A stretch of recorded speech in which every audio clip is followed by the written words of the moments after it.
Amma 7th anniversary Dhamaka offers. Shop 599, win 777 exclusive prizes. WhatsApp lo order cheyandi, gift pattandi.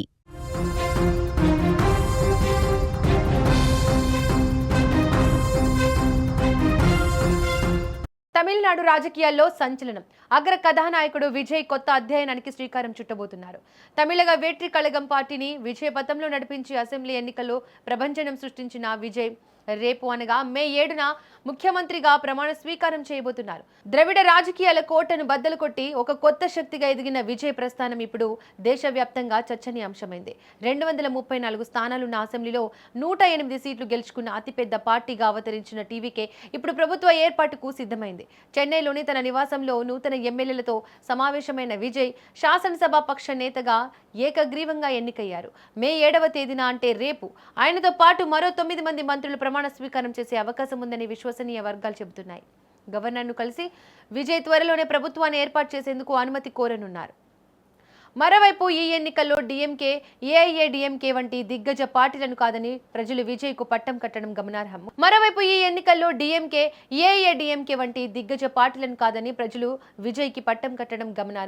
ముఖ్యంగా యువ ఓటర్లు ఆయన వైపు నిలబడడం ఈ చారిత్రాత్మక విజయానికి ప్రధాన కారణమైంది. అయితే మ్యాజిక్ ఫిగర్ కు 10 సీట్ల దూరంలో నిలిచిన టీవీకే ప్రభుత్వ ఏర్పాటు కోసం కాంగ్రెస్, వామపక్షాలు, వీసీకే వంటి పార్టీల మద్దతు కోరింది.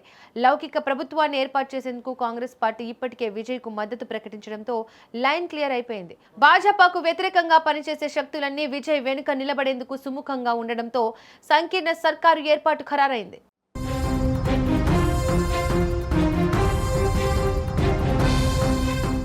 తమిళనాడు రాజకీయాల్లో జయలలిత, కరుణానిధి యుగం ముగిసిన తర్వాత వచ్చిన భారీ పొలిటికల్ రీసెట్ గా దీన్ని విశ్లేషకులు అభివర్ణిస్తున్నారు.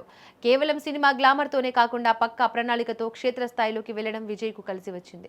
ప్రమాణ స్వీకార కార్యక్రమం కోసం చెన్నైలో భారీ ఏర్పాట్లు జరుగుతున్నాయి. అభిమానులు, కార్యకర్తలు పెద్ద ఎత్తున తరలి వచ్చే అవకాశం ఉండడంతో పోలీసులు భద్రతను కట్టుదిట్టం చేశారు. తమిళనాడు ప్రజలకు మెరుగైన భవిష్యత్తును అందిస్తానని విజయ్ హామీ ఇచ్చారు. ఈ గెలుపు ఒక అద్భుతమని, ప్రజా తీర్పు దేశ రాజకీయాలనే కుదిపేసిందని విజయ్ వ్యాఖ్యానించారు. రాబోయే 5 ఏళ్ల కాలంలో తన మార్క్ పాలనతో ప్రజల నమ్మకాన్ని నిలబెట్టుకుంటానని ఆయన ధీమా వ్యక్తం చేస్తున్నారు.